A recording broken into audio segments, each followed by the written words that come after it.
All right. I will just say your name then. Okay. Are we recording? Yes, we are. I shall begin now. Good afternoon, and welcome to Great Decisions 2021 for our 8th and final installment, The End of Globalization, ?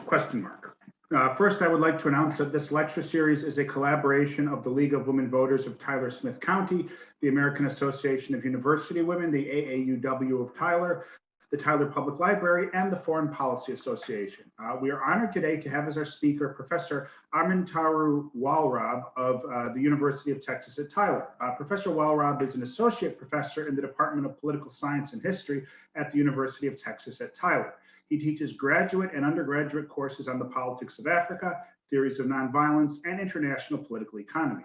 He also teaches undergraduate courses in the politics of Latin America, global studies and globalization, international terrorism, global populism, and American politics. His research in the field of global studies intersects with populism, nonviolence, and globalization. His publications include the book, What is Global Studies? Theory and Practice, published by Routledge in 2017. And so he is eminently qualified to speak on this topic today. So with that, I turn the floor over to Professor Wahlrab and his presentation. And just for the rest of you, if you have questions, this is going to be recorded, put them in the chat section, and then I will read them to him at the end. So Professor Wahlrab, once again, the floor is yours. We look forward to your presentation. Thank you, Jeffrey. And I'm going to just, if I have the power to share screen, then I'm going to do a quick share screen here as I do the beginning of this talk here.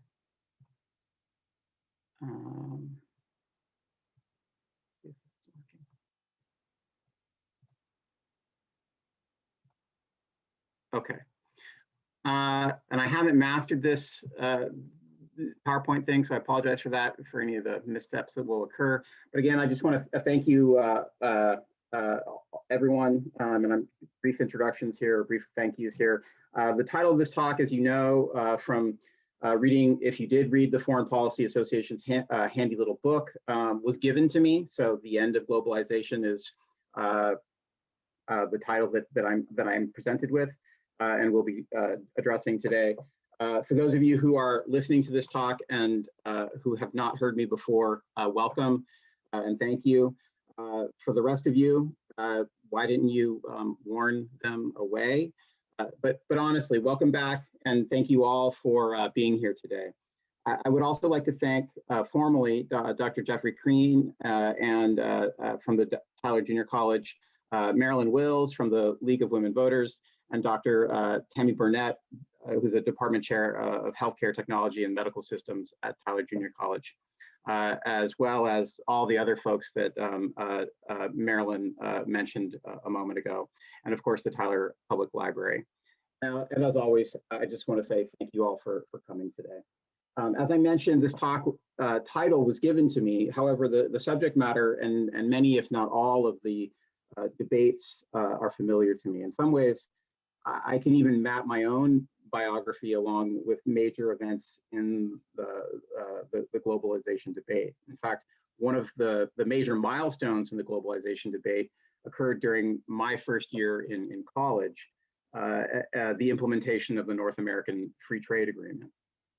Now, the debate over this free trade agreement played a prominent role in the 1992 US presidential election between then President George H.W. Bush, the Texas businessman Ross Perot, who some of you might be familiar with, and Arkansas Governor Bill Clinton, who went on to become president.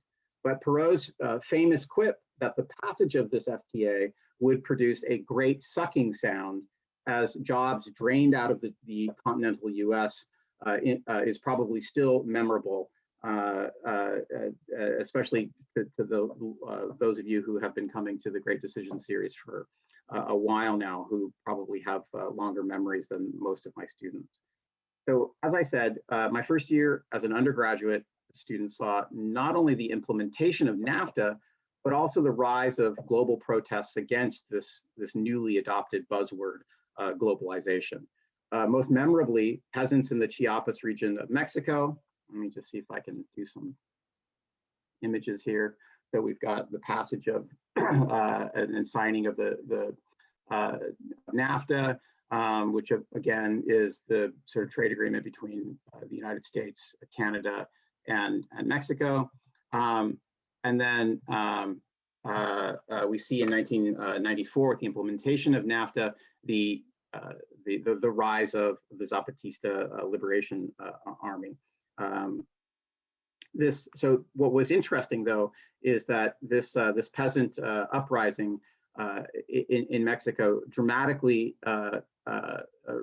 shows how important the implementation of this agreement was in terms of creating a counter movement to globalization.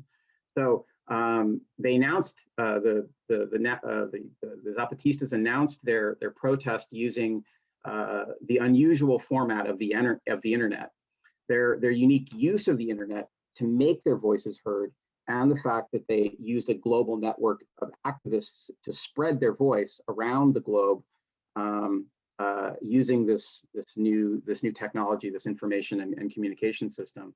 It drew immediate attention to the negative consequences of the free trade agreement. Now, their major criticism was that NAFTA required that Mexico sell off major portions of Mexico's public land that was guaranteed in the Mexican Constitution. So the inevitable outcome of this was twofold. One, it was seen to violate Mexico's sovereignty by changing its constitution. It forced tens of thousands of people off of the land. The first issue raises questions about how the implementation of free trade rules limits national sovereignty. And the second issue draws attention to the necessity within the capitalist economy to create an abundance of low-paid workers. Now, specifically, the peasants, now thrown out of their subsistence agricultural lifestyles, must inevitably work inside the market economy instead. So these folks who did not care about capitalism or the free market or wage labor or any of those kinds of questions suddenly are told that they cannot farm and feed their families using subsistence agricultural methods. And so where do they go? They go into the cities, they go to find jobs, and thus are competing against other folks who have already been in the labor market. So I'll say we can talk about this more later in the Q&A if necessary. But suffice it to say that the questions provoked by the Chiapas peasant revolt continues to echo to this day. Now, the second major event was the absorption of the General Agreement on Trade and Tariffs. See if I can, into the newly created World Trade Organization, or the WTO. So the GATT becomes the WTO in 1995. The WTO and the GATT before it played a prominent role in establishing the rules of trade between those nation states who want to participate in global trade. Most prominently, the WTO's rules are set by member nations and follow what is referred to as the policy of most favored nation. Now, in a nutshell, most favored nation means that the tariff rules will be set based on the best deal that's out there. So if two nation states agree to a tariff on the import of a particular product, say air conditioning units, then no member state will pay a higher tariff. So each time a new arrangement is made and lower tariffs are established, the overall tariffs on that product are lowered to the most favored number. So ultimately what it means is that it sets an equal playing field, or the goal is to set an equal playing field throughout all members of the World Trade Organization. So it simplifies trade policy and limits the hoops that sellers of goods must jump through.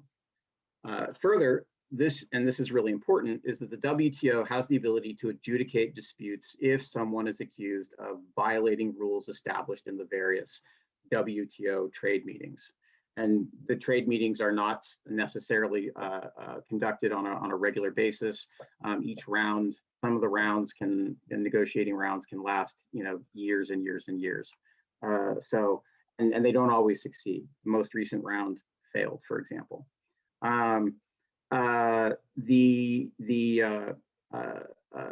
power to adjudicate disputes is, if someone is accused of violating a rule established in the various WTO trading meetings, then they can actually punish. So not only can it decide for and against adjudicants, but it has the power to levy a fine usually.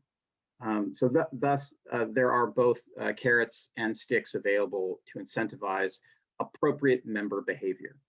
So one might ask, why would anyone want to join such an organization?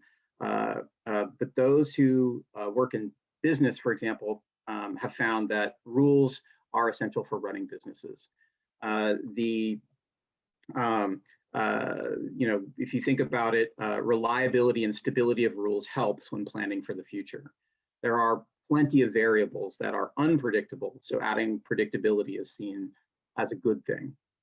And by accepting the rules, one gains a bigger market to sell in. So Train, Souls, Chemex, and other businesses that call Tyler, Texas home, for example, all rely on markets that are larger than the population of Tyler for their business growth.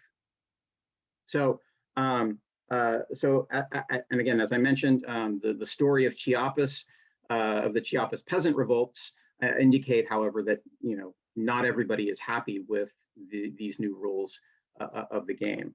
So trade was spreading or the way that rules seem to be preferentially treating those in the business world were seen to be doing so at the expense of workers, at the expense of peasants, the environment, indigenous cultures, and then of course national sovereignty, as we mentioned in the case of Mexico, but there are a number of examples that people have pointed to as well.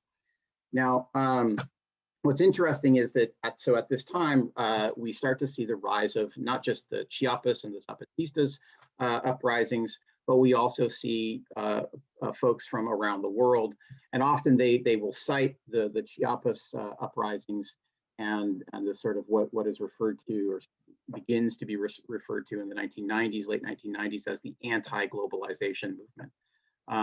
And Thomas Friedman, who's an opinion writer for the New York Times, and also kind of one of the strongest proponents of globalization, has referred to these sort of anti-globalization protesters in that language, but he's also sort of more colorfully referred to them as flat earthers, because essentially, they're viewed as throwbacks because they want to keep, again, they want to keep the peasants on the land and that sort of thing, which from Friedman's perspective is seen as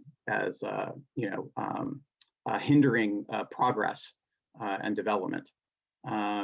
If we look at, and now I'm going to lose my order of things here, but if you look at the role that the global trade has played over time, what you see, and this is a collection of data points, so that it begins in 1950 and ends in 2019. I think my image is sort of cut off there, but I've got the total number of trade sort of cut off or is pointed out there for 2019. But we're essentially looking at a tremendous amount of growth. So if global trade in 1950 is $61 billion, it skyrockets by 2019 to almost $19 trillion.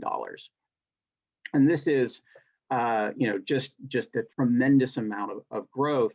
And if you look at the big jump off point, right, it really looks like the mid to early 1990s is when you see that global trade really just kind of take off. And of course, if you backtrack a little bit, you see that there are a couple of different takeoff points, but you really start to see it jump in the mid 1990s. And this is just, I think, largely attributable to the expansion and liberalization of global markets. So, and again, this all goes back to that most favored nation rule within the WTO, which means that it becomes easier and easier to trade your goods in this sort of ever expanding marketplace that's out there. And of course, we can look to our own lives and see all of the different goods and as well as services that we benefit from that are produced in a sort of a combination of markets throughout the world. And again, there's no one place necessarily that's making all of these things that we're buying. Typically, we think of the label on our T-shirt, for example, that says made in Mexico or made in China or something along these lines. But each one of those products, even the T-shirt, right, has different components that are produced kind of all over the world. And of course, I think probably those of us here in Texas are familiar with this fact. But the United States, for example, produces something like the third largest amount of cotton in the world. So if we think about that global T-shirt, or that T-shirt, for example, it actually has a sort of a global production process that actually might or probably begins in West Texas, in somewhere near Lubbock, and Texas's economy is dependent upon something. I think I want to say 2000. Most recent data that I saw said that something like $22 billion of Texas profits are made growing cotton, and then of course that's sold on the global market. Now it may mean that that cotton is sold to someplace like China and then turned into thread and then turned into cloth and then turned into a T-shirt that ultimately comes back to the United States and maybe gets a print on top of it, and then sold as our with a logo for our Tyler Junior College or UT Tyler or something like this. All of this is to say is that it's a very, very complicated sort of process. When we talk about globalization, it means that it means a lot of different things. It doesn't just mean one thing. And on that point, I want to just sort of highlight some of the different sort of ways in which we could think about this term globalization. First, globalization, and I don't know what you all see, but my boxes are blocking here, so you might have to move your own boxes of screens. But globality, we could think about globalization in terms of three different definitions. One is globality, which is a kind of a social condition, right? And that might mean the fact of that supply chain that we were just talking about. It might mean the sort of experience of globalization. Second, the global imaginary, and this is a little more complicated of a concept, but essentially I think it can be broken down into our consciousness of the world, right? That we recognize that we all live on the planet Earth and that we are interconnected in some way. It's a consciousness of that interconnection. And then finally, globalization. And we can, again, look at, images that we sort of frequently are exposed to, right? The blue marble shot here, this nice pretty picture of planet Earth that, doesn't have national borders touching it. It doesn't have, there's none of the political map lines that we normally think of when we look at a map, and so it shows this sort of interconnectivity. And this is one of the things that has helped our own sort of imaginations of what it means to sort of be on this planet right now. And that imagination, I think, is crucial for our understanding of what is globalization sort of meaning today. And then this is just another sort of representation of this, but this is I want to say this is I think I've got a date on here of 2010, but this map shows interconnections based on Facebook communications. And so as you can see from this, the world is connected in a very a complex way. as well, just through social interactions on the internet. And again, I have a couple of different definitions here that might be worthwhile to take a look at. So globalization, a slightly longer definition of globalization is that it refers to the expansion and intensification of social relations and consciousness across time and world space. And a more or a less complicated version of this is simply that globalization is about growing worldwide interconnectivity. And for those of you who looked at Anne Kruger's piece, she gives a fairly similar definition about increasing interconnectivity. And so globalization in that sense is both objective and subjective. It's about sort of stuff out there in the world, whether we're talking about the global supply chain or that kind of sort of material things, but it also means our awareness of that, the fact that we recognize that people are moving around the world, that capital and goods are moving around the world, and that we are all, as I like to say, members of the species Homo sapiens, right? We all recognize our shared humanity. And that is one of the sort of attributes of globalization. As I mentioned, this is this sort of consciousness, right, that we refer to as the global imaginary. And that may be the end of my pictures. But I want to highlight that the debate about globalization is, go backwards now. The debate about globalization is sort of ongoing and has, as I highlight from the sort of discussion about the 1990s, is a constant sort of back and forth between essentially this question of whether or not globalization is a good thing or a bad thing. But we should also highlight the fact that globalization has a number of different sort of components to it, including that it is multidimensional. And so by that, I mean, we can talk about the sort of political aspect of globalization.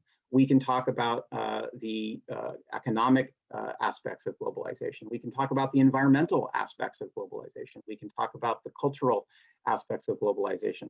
And so while we may sympathize with the Zapatistas, for example, and the sort of violations of sovereignty that they point to, and the fact that they feel like their government has been sort of taken over by sort of, we'll say, corporate interests, financial interests, rather than a national sovereignty which they think should be protecting their interests.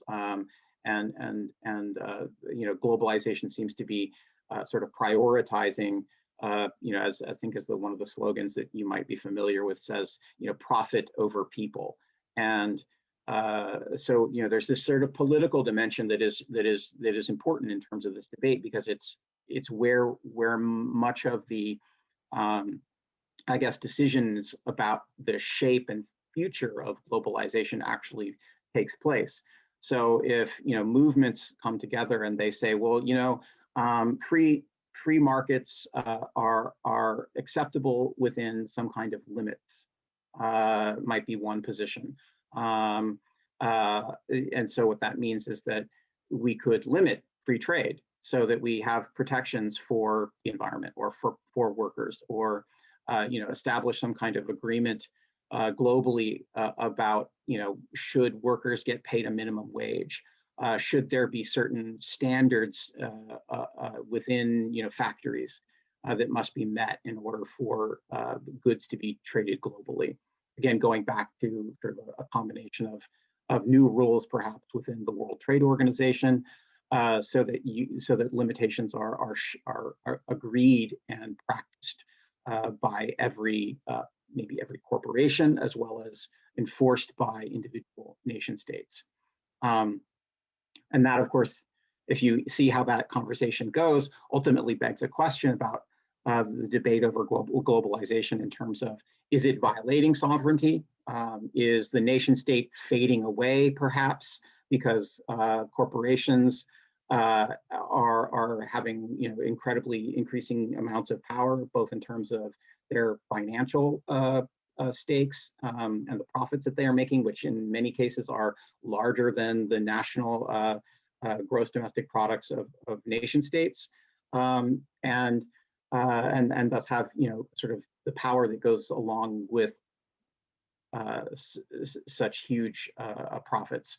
On the other hand, it requires for free trade to actually occur, it requires nation states to enforce rules. And so, for example, in the case of Mexico that I mentioned, the Mexican government had to agree to change its own constitution. And so that enforcement mechanism occurred at the national level, even though it looks, or it can be sort of argued, that it occurred at some kind of transnational level as an agreement between the United States, Canada, and Mexico. But again, those folks in Chiapas are saying we weren't consulted, right? Our opinions were not relevant in that decision-making process. And so there's this endless back and forth. And again, my point here is simply to say that that power, while it may appear to rest solely in the hands of, say, corporate elites or national politicians, the fact that they have to respond to protest movements and organized labor and environmental activists and et cetera, means that there is an ongoing sort of negotiation process in the political sphere. If we move over to discussions about the environment, for example, the discussion about whether or not globalization, is sort of happening or not is clearly presented. And I think, we can point to climate change. We can point to the spread of infectious diseases. I'm sure we could have an entire conversation just about global pandemics now, and everybody would have something to say about that. But also on the flip side of the pandemic, it probably needs to be highlighted the fact that as a byproduct of globalization, not only did the pandemic occur, but that a response to it could be marshaled at a global level, insofar as we have scientists from almost every country on the planet participating in the research and development of vaccines, the study and understanding of the viruses themselves, whether we're talking about coronavirus or whatever, what have you. The point is that it is through globalization that we also can solve some of the problems that arguably are caused by globalization. And then, of course, at the cultural level, these are things that probably have been going on for hundreds of years. But we can talk about art and music and food and the way in which cultures have been integrating and spinning off and building and creating all sorts of new and interesting things as a byproduct of this increasing interaction that we today call globalization. And so I know that the title of this talk is supposed to be the end of globalization, which is odd, right? Because it's a statement. We just add a question mark to the end of it to make it a question. So is globalization ending?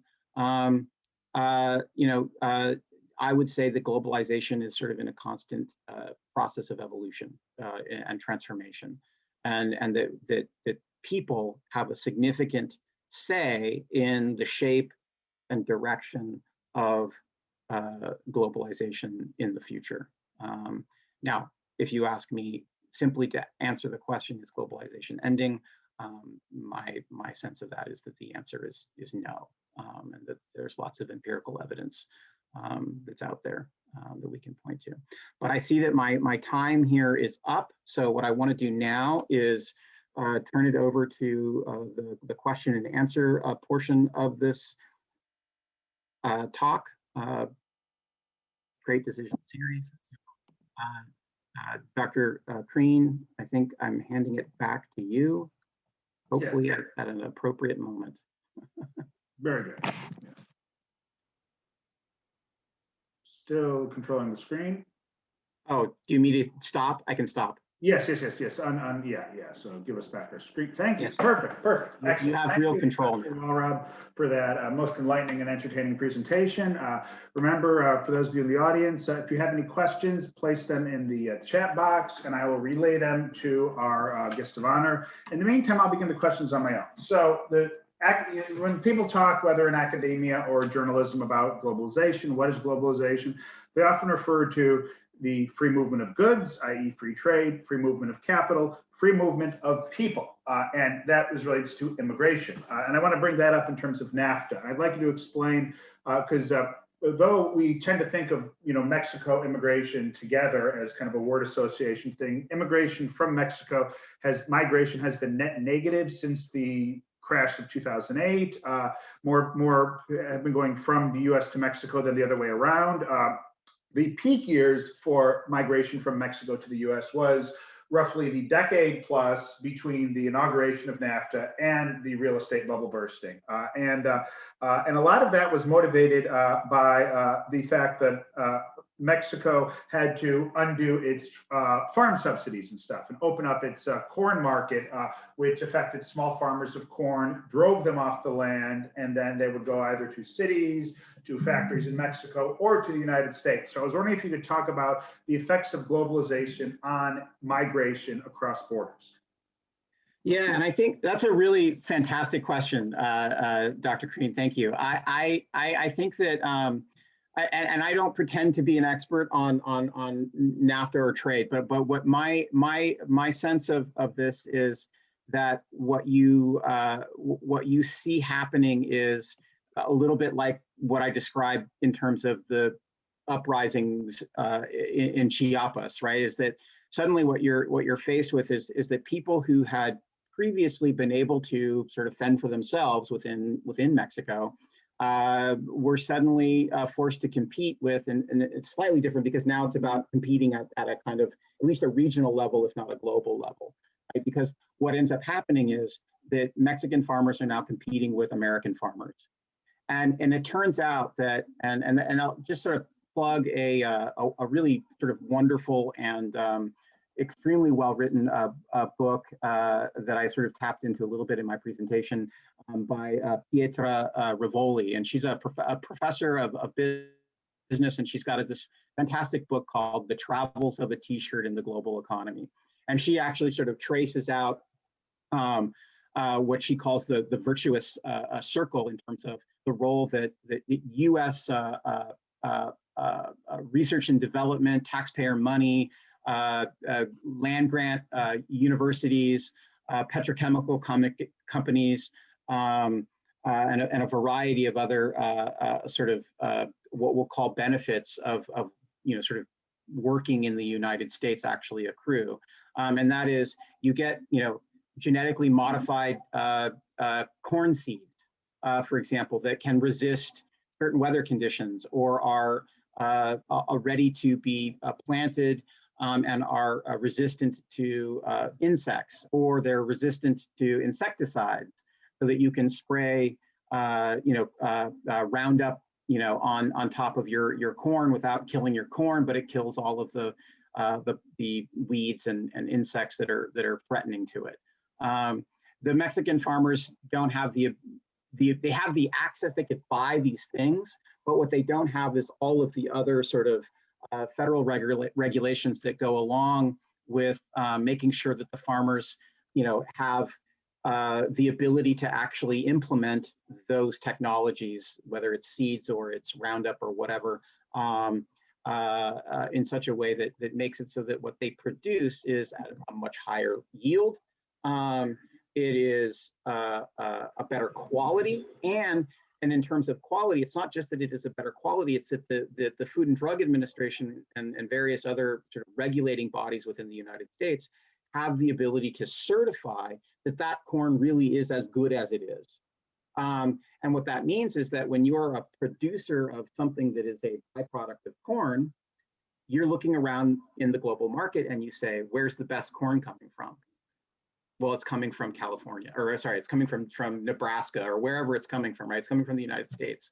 And the outcome is that if you have to choose, right, you choose the highest quality at the lowest price. And it turns out that this is one of the things that we see happening as a spin-off and a byproduct of economic globalization. Now, the flip side of that is that if you are, a peasant farmer in Mexico, you aren't able to compete against that, because you're competing not just against, I don't know, let's just say a highly productive, American farmer, but you're competing against Monsanto. You're competing against the FDA. You're probably competing against the University of Nebraska or the University of Iowa. In the case of cotton, as I mentioned, right, it's Texas Tech. You're competing against all of these forces. And the Mexican farmer has got, some seeds and, whatever he's got, but it's nothing in compared to what the U.S. farmer has, sort of backing him or her. Excellent. Now, a question from Jackie. Do the multiple groups, in this case, the WTO, NAFTA, et cetera, these international organizations complement, replace, or confound the work of the United Nations? Oh, that's an excellent question too. Let's see. I mean, probably the answer is yes. I think that certainly, on the one hand, in terms of sort of growing the global economy, which ultimately, the United Nations, one of its sort of tasks, if you will, especially within the context of the General Assembly, is the promotion of growth and development. And so, obviously, the nations that are members of the United Nations are interested in, seeing their economies grow. And so what they want to, participate in a level playing field. And I think as the example that I just gave in terms of NAFTA and the kinds of resources that the United States has at its disposal, means that even if you say got rid of tariffs that preferentially treat U.S. corn, for example, or cotton, that doesn't actually get rid of the kinds of things that are making it so that the industrial countries, because European countries have similar kinds of things going on in terms of backing their agricultural sectors. Even if you got rid of the tariffs, right?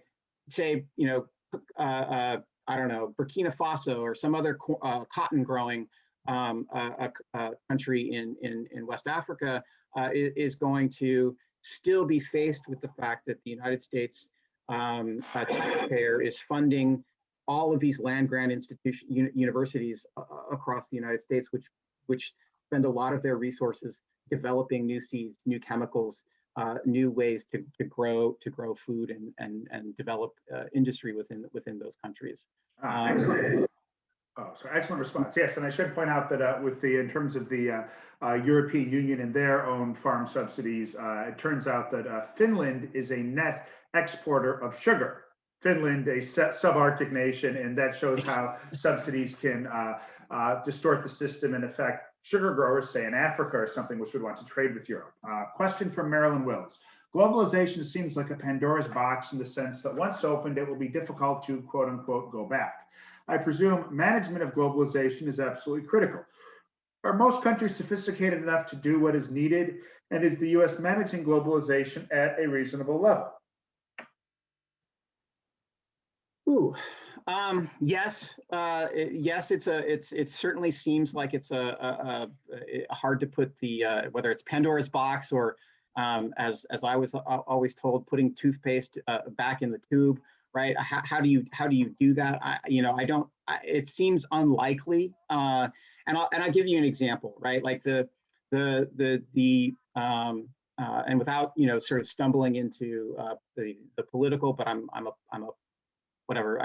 trained as a political scientist, so politics is my game.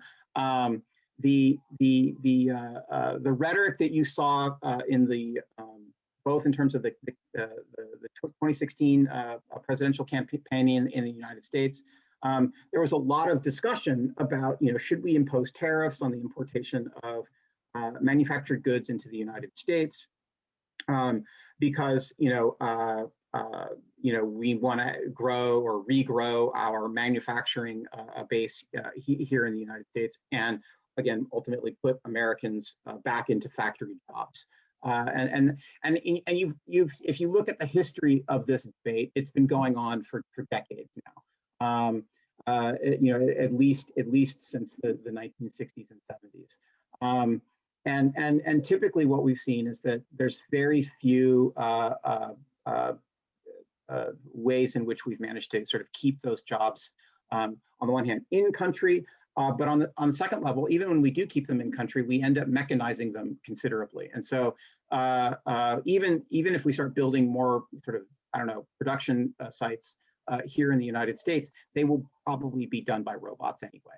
And so when you look at the actual data of how businesses are run and how manufacturing is done, each time we build a new factory, it requires less and less actual human labor to produce the goods that are produced in that factory. And it produces more goods because it's mechanized and because it's got the most upgraded sort of technological advancements being used in the production process. So how do we say to people, yeah, you're not going to be able to buy those goods that are being made at better quality and less expensive as a byproduct of the way that sort of global production has evolved over time. Because if we raise tariffs on the importation of these foreign goods, what ends up happening is that just means that Americans have to pay more for those goods, and it might mean that they buy less of them. So how do we deal with sort of managing globalization? It seems to me that we have to be at the table for every single trade negotiation that occurs. When we decide to remove ourselves from the trade negotiating table, then what happens is that nations or groups of nations will figure out a way to continue to trade amongst themselves and then exclude us. And now that has a number of different, I think, negative consequences potentially. And the first one is that if we're interested, for example, in establishing environmental regulations or working or labor regulations in terms of like minimum wages or labor working conditions, or making sure that certain toxins are not used and that sort of thing. And if we're not at the table, we don't get to have a say in that. And then of course, the obvious one being any kind of preferential treatment that we might want to be able to establish for the incredibly diverse range of things that the United States actually does produce. And we don't get to fight for the American worker at that global level, and that seems to be a loss as well. And so, I mean, the obvious example of this is we pull out of the Trans-Pacific Partnership, which had all sorts of problems. From a range of people had problems with this, whether it was labor movement in the United States, environmental movement in the United States. Or advocates of the tariffs on the importation of clothing and whatnot. We don't get to participate in any of those decisions now, and that's a loss ultimately. Very good. Question from Luann Smoot. How is the rising growth of populist movements across the globe impacting globalization? Good, thank you. I appreciate that question, Luann, and I appreciate it for a number of reasons. One is that I was about to say something about it and then I forgot, so thank you. Again, the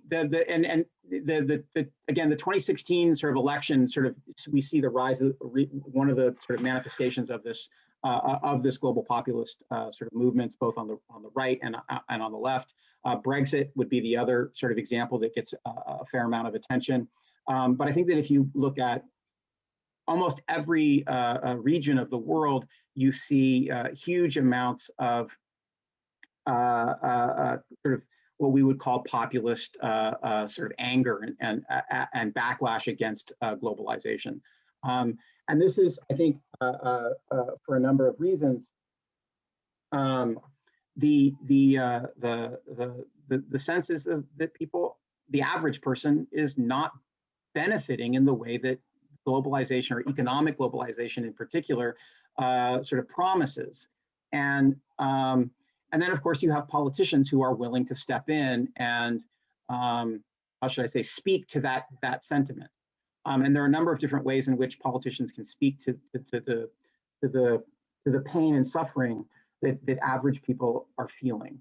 And they can do it. I think they can do it in a way that promotes sort of what I would call real answers versus solutions that might be kind of stopgap or sort of play to the rage and emotion that is expressed in those sentiments of loss and being victimized as a byproduct of economic globalization. So, we see scapegoating, right? And that scapegoating looks like anti-immigration movements, both in the case of Brexit.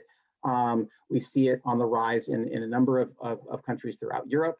We certainly see it in the United States. Although it is interesting to note that recent public opinion in the United States seems to be in favor of some kind of substantive immigration reform, and we're seeing movement on that, even today, I think. But this populist rise is, I think we have to treat it as something that's real. I think that the real problem is ignoring it.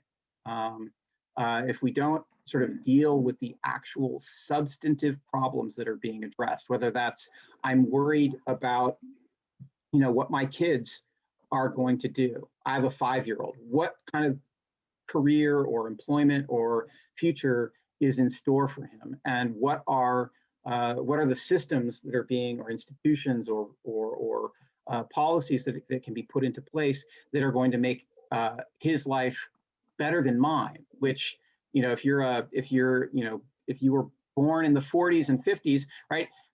You expected your life to be better than your parents. You expected your kid's life to be better than yours.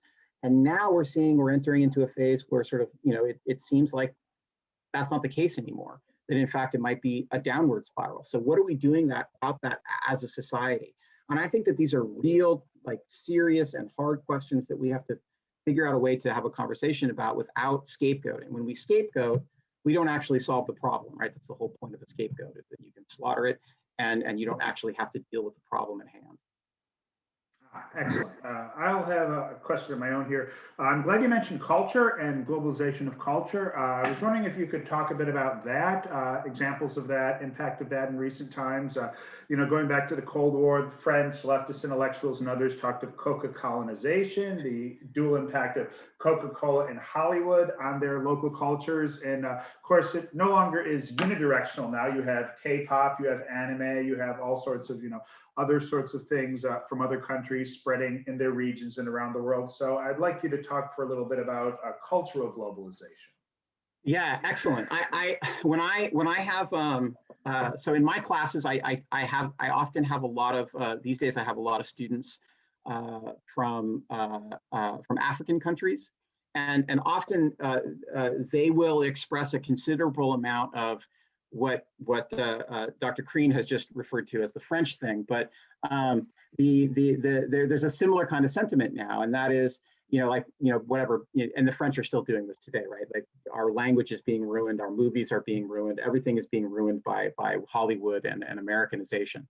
But I think that there's a fear of that everywhere. Wherever you have a fairly strong sort of cultural identity, globalization looks threatening, because what it does is it challenges past accepted wisdom, or the traditional wisdom, or what has been handed down over the generations. And I mean, I think what's built into that sort of reaction on the one hand is a fear of change, which is, I think, a healthy kind of conservative sort of position to hold. I think that all of us have that sort of healthy fear of change on some level, because stability is sort of easier to deal with, and change is hard to deal with. And as even just something as especially because it feels often rather cataclysmic, whether we're talking about the great freeze of last week, or we're talking about the introduction of the next Avengers movie or something like this. There's a sense in which whatever is coming in is a kind of an invasion. It feels like an invasion. It feels like a threat. On the flip side, we get the various what we see being referred to as hybridizations, right? These sort of new creations of and expressions of art and creativity that are kind of phenomenally fantastic. Whether we're talking about an Asian taco, or we're talking about the role that new creative forms of art play, music. You mentioned K-pop. I mean, I can't tell you the number of family members that I have who have gotten sucked into various K-dramas on Netflix. I mean, and then of course, then there's Netflix, which you can now watch in almost every language, it seems like.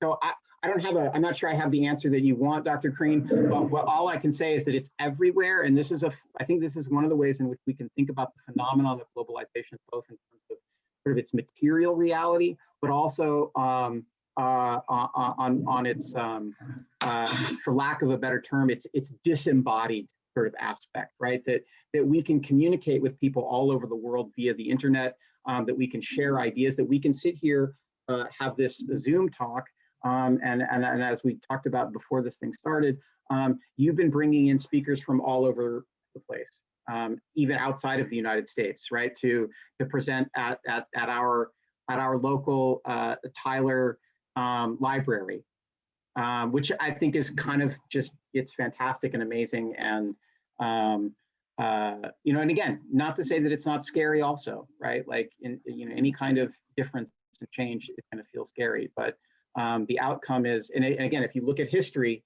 this is how progress and change sort of has always looked. I rarely do I hear people sincerely saying, I want to go back to how things were 50 years ago or 100 years ago or something like this. Nobody really wants to give up the benefits of all of this integration, this global integration that we've been experiencing.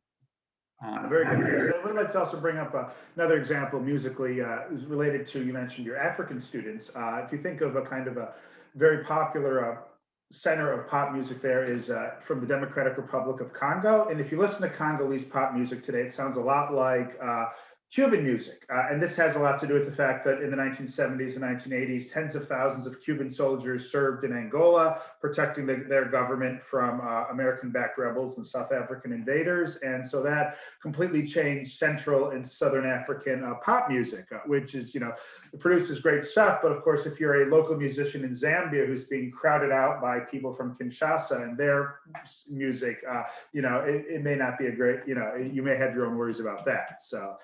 Question from Jackie. Before we close this, so another question of mine I'd like to bring up is related to the issue with Facebook in Australia recently over compensation for news sources and the divide there between, on the one hand, the Murdoch family and News Corp and Facebook. So a battle between corporations, also a battle between the Australian government and the Facebook Corporation, which this week Australia relented and Facebook won. So another example of corporations versus nation states. I was wondering if you could explain some about that. Yeah, I'm not sure that I'm up to speed enough on the example that you've just illustrated, but I other than a few headlines and a few paragraphs below the headline, I'm not sure I can say too much intelligently about it. Other than I agree with you that it is very clearly an example of sort of one aspect of this debate about whether or not the nation state is fading away as a byproduct of globalization. And what I would just sort of, for those who are concerned about this particular topic in terms of like how much power does the nation state, the sovereign nation state have, when it's competing against major corporations, for example.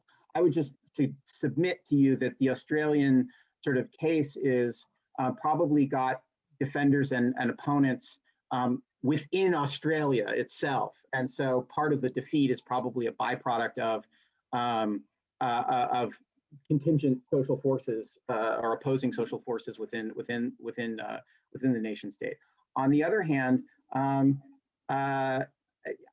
think that we should be paying close attention to how much power we as citizens cede to corporations. And I think that that's something that is worthy of our attention and social movement, if you will.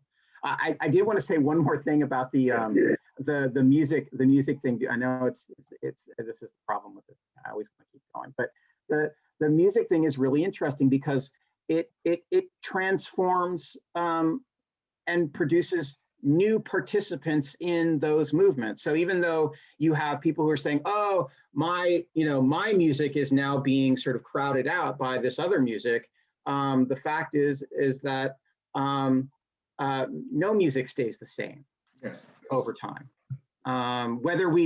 Even if we were to sort of wall ourselves off as nation states and say we aren't going to allow the introduction, try to do what the French do, right?